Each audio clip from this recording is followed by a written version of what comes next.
السلام علیکم اسٹوڈنٹس، کیسے ہیں آپ سب؟ آج ہمارا لیکچر نمبر 28 ہے اور ہمارا ٹاپک ہے پاکستان بھارت جنگ 1965۔ اس میں کہ بھارت نے قیام پاکستان سے ہی پاکستان کو کمزور کرنے کے لیے ہر قسم کی چال چلی۔ جیسے ہم پہلے ٹاپکس میں پڑھتے آئے ہیں کہ جب بھی بر صغیر تقسیم ہوا اس وقت سے ہندوستان کی کوشش تھی کہ پاکستان جو ہے وہ دوبارہ سے بر صغیر کا حصہ بن جائے۔ اس لیے ہر لحاظ سے انہوں نے رکاوٹ کھڑی کرنے کی کوشش کی، کبھی سرحدی تنازعات پر، کبھی پانی کی تقسیم پر، کبھی اثاثوں کی تقسیم میں رکاوٹ، مسئلہ کشمیر پر پاکستان کے ساتھ تعلقات خراب کرنا۔ ان سب واقعات کی وجہ سے ستمبر 1965 میں پاک بھارت جنگ چھڑ گئی۔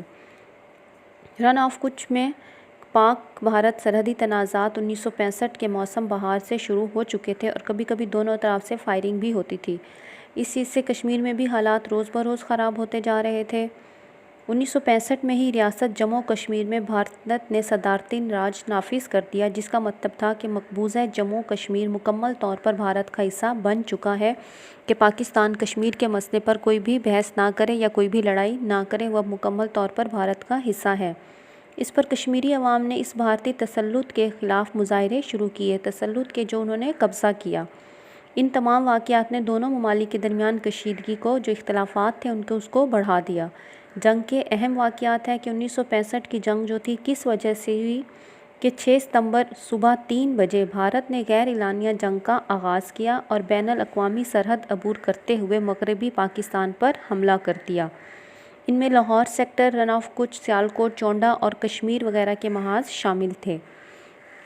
اس موقع پر صدر پاکستان جنرل ایوب خان نے ریڈیو اور ٹی وی پر قوم سے خطاب کرتے ہوئے کہا کہ ہمارے بہادر سپاہی دشمن کو پسپا کرنے کے لیے آگے بڑھ رہے ہیں اور پاکستان کی مسلح افواج بہادری کا مظاہرہ کریں گی۔ ہماری مسلح افواج ناقابل شکست جذبے سے دشمن کو شکست دے گی۔ بھارتی حکمرانوں کو یہ علم نہیں کہ انہوں نے کس قوم کو للکارا ہے۔ یہ پاکستانی صدر جو تھے ایوب خان نے، انہوں نے ریڈیو پر تقریر کی تھی۔ اس لیے پاکستان کی فوج نے جواں مردی کے ساتھ اپنے سے کئی گنا بڑے دشمن کا مقابلہ کیا اور پاکستان کی بہادر عوام نے اپنی فوج کا بھرپور ساتھ دیا۔ دشمن کو لاہور میں واہگہ کے محاذ پر میجر راجہ عزیز بھٹی اور ان کے ساتھیوں نے دشمن کا ڈٹ کر مقابلہ کیا، دشمن کو اپنے علاقے میں داخل ہونے سے روکا۔ انہوں نے اپنی جان کا نذرانہ تو پیش کر دیا مگر دشمن کو کامیاب نہ ہونے دیا اور دشمن کو BRB نہر کو عبور نہ کر سکا کہ میجر راجہ عزیز بھٹی نے لاہور پر انہوں نے حملہ کرنے کی کوشش کی تھی، لیکن انہوں نے دشمن کے اس ارادے کو ناکام بنا دیا تھا اور BRB نہر بھی عبور نہیں کرنے دی تھی۔ اس بہادری کے صلے میں انہیں نشان حیدر سے نوازا گیا۔ چونڈا کے مقام پر ٹینکوں کی بہت بڑی جنگ لڑی گئی۔ ہمارے نوجوانوں نے اپنے جسموں پر بم باندھ کر دشمن کے ٹینکوں کا راستہ روکا۔ صرف ابتدائی 3 دنوں میں ہی بھارتی فضائیہ کی کمر توڑ دی۔ فضائی جنگ میں اسکواڈرن لیڈر MM عالم کا نام ہمیشہ کے لیے تاریخی رقم ہو گیا، جس نے صرف 1 منٹ میں بھارتی فضائیہ کے 5 جہاز جو تھے فضائی جہاز وہ تباہ کر دیے۔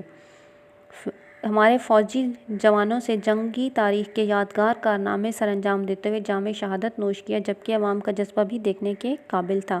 اب اس میں آپ نے 2 پڑھا کہ میجر راجہ عزیز بھٹی نے BRB نہر بھی عبور نہیں کرنے دی تھی، اور فضائی جنگ میں جو تھا اس میں اسکواڈرن لیڈر MM عالم کا نام جو ہے ہمیشہ کے لیے یاد رہے گا کہ انہوں نے صرف 1 منٹ میں 5 جو جہاز تھے فضا میں تباہ کیے تھے۔ اس کے بعد ہے جنگ کے اثرات، کہ اس جنگ کے اثرات جو تھے وہ پاکستان، ہندوستان اور اس کی عوام پر کیا پڑے۔ اس عوامی جوش و خروش کے پیش نظر پاکستان کے 3 شہروں لاہور، سرگودا اور سیالکوٹ کے حلال استقبال سے نوازا گیا، اور اس جنگ کی بدولت پاکستان کے عوام میں قومی یکجہتی اور اتحاد کی روح پیدا ہوئی۔ پوری قوم نے اپنے ذاتی اندرونی اختلافات کو بھلا کر متحد ہو کر پورے نظم و ضبط کے ساتھ حملہ آور دشمن کا مقابلہ کیا، اور پوری قوم نے دل کھول کر چندہ بھی دیا تھا۔ نوجوانوں نے ہسپتال جا کر اپنے زخمی بھائیوں کو خون دیا۔ اس جنگ میں برادر اسلامی ممالک نے بھی پاکستان کا ساتھ دیا۔ اس جنگ کی وجہ سے پاکستان کا دفاع مضبوط ہوا اور مسئلہ کشمیر اجاگر ہوا۔ اسی طرح ہر سال 6 ستمبر کو یوم دفاع کی تقریبات جوش و خروش اور جذبے سے منائی جاتی ہیں۔ ایک دفعہ پھر دشمن کو بتایا جاتا ہے کہ تمام سچے جذبے آج بھی اپنے وطن کے لیے ہیں۔ 6 ستمبر 1965 کی صبح بھارت نے پاکستان پر حملہ کیا۔ حملے میں ہماری فوج نے جس طرح وطن کا دفاع کیا، اس کی مثال نہیں ملتی۔ افواج کے ساتھ ساتھ 1965 کی پاکستان بھارت جنگ میں عوام کے جذبوں اور دعاؤں کی بدولت فتح پاکستان کا مقدر بنی۔ قومی یکجہتی، حب الوطنی اور اتحاد نے ہمارا سر پوری طرح دنیا میں اونچا کر دیا۔ ملک اور قوم کی حفاظت کرنے والے بہادر جوانوں کو سلام کہ جنہوں نے اپنی زندگی کی پرواہ نہ کی اور شہادت کے اونچے مرتبے پر فائز ہو گئے۔ یہ 1965 کی جنگ تھی کہ کس طرح بھارت نے پاکستان پر حملہ کیا اور پاکستانی عوام اور پاکستانی افواج نے کس طرح سے اپنے مخالف اقوام کا ڈٹ کر مقابلہ کیا۔ اس کے بعد نیکسٹ ہمارا ٹاپک ہے معاشی ترقی۔ معاشی ترقی۔ جنرل ایوب خان کے دور حکومت میں معاشی ترقی کی اوسط سالانہ شرح جو تھی 7% کے قریب تھی، اور ایوب خان نے معاشی ترقی کے لیے جو اقدامات کیے اس میں پہلا ہے زرعی شعبے پر توجہ، کہ پاکستان کی معیشت کا انحصار زیادہ تر زراعت پر ہے، کہ ہمارے جو عوام ہے وہ زیادہ تر زراعت سے وابستہ ہے، لہٰذا ایوب خان نے زراعت کے شعبے میں مختلف اصلاحات متعارف کرائیں۔ انہوں نے بڑے جاگیرداروں کے لیے زمین کی ملکیت حد جو تھی وہ مقرر کر دی، مزاروں اور ہاریوں کے میں زمین تقسیم کی، زیادہ پیداوار دینے والے بیج منگوا کر کسانوں میں تقسیم کیے، کیمیائی کھادوں کے استعمال کو بڑھایا، زراعت کے شعبے میں ٹریکٹر، ہارویسٹر اور تھریشر کو متعارف کرایا کہ جدید طریقے سے کاشت کی جا سکے، آسان شرائط پر زرعی قرضوں کا اجرا کیا کہ آغاز کیا تاکہ غریب کسان نئی مشینری، کھادیں اور بیج خرید سکیں، آبپاشی کے نظام میں بہتری کے لیے کئی نہریں، ڈیم اور بیراج بنائے، اس کے علاوہ ٹیوب ویل بھی لگائے گئے تاکہ کاشتکاری کے لیے پانی میسر ہو سکے۔ یہ زرعی شعبے پر توجہ تھی۔ اس کے بعد انہوں نے صنعتی شعبے پر توجہ دی۔ 1958 میں ایوب خان نے مارشل لاء کے نفاذ کے بعد نئی صنعتی پالیسی کا اعلان کیا، ملک میں نئی صنعتوں کا قیام عمل میں لایا گیا جس سے عوام کو روزگار ملا، صنعتی برآمدات میں اضافہ ہوا۔ برآمدات کیا ہے کہ جب ہم دوسرے ممالک کو چیزیں فروخت کرتے ہیں اور زر مبادلہ کماتے ہیں۔ چھوٹی صنعتوں کو ترقی دی گئی۔ بیرونی سرمایہ کاروں کو ملک میں سرمایہ کاری کی ترغیب دینے کے لیے 1959 میں انویسٹمنٹ پروموشن بیورو کا قیام لایا گیا۔ صنعتی شعبوں کی مدد کے لیے سائنسی تحقیق میں اضافے کے لیے Pakistan council of scientific and industrial research کا قیام عمل میں لایا۔ 1961 میں پاکستان انڈسٹریل ڈیولپمنٹ کا قیام عمل میں لایا گیا، جس کا مقصد صنعتوں کی ترقی کے لیے طویل اور قلیل مدت کے لیے قرضے دینا تھا۔ اس کے بعد نیکسٹ ہے تعلیمی اور سماجی شعبوں میں بہتری۔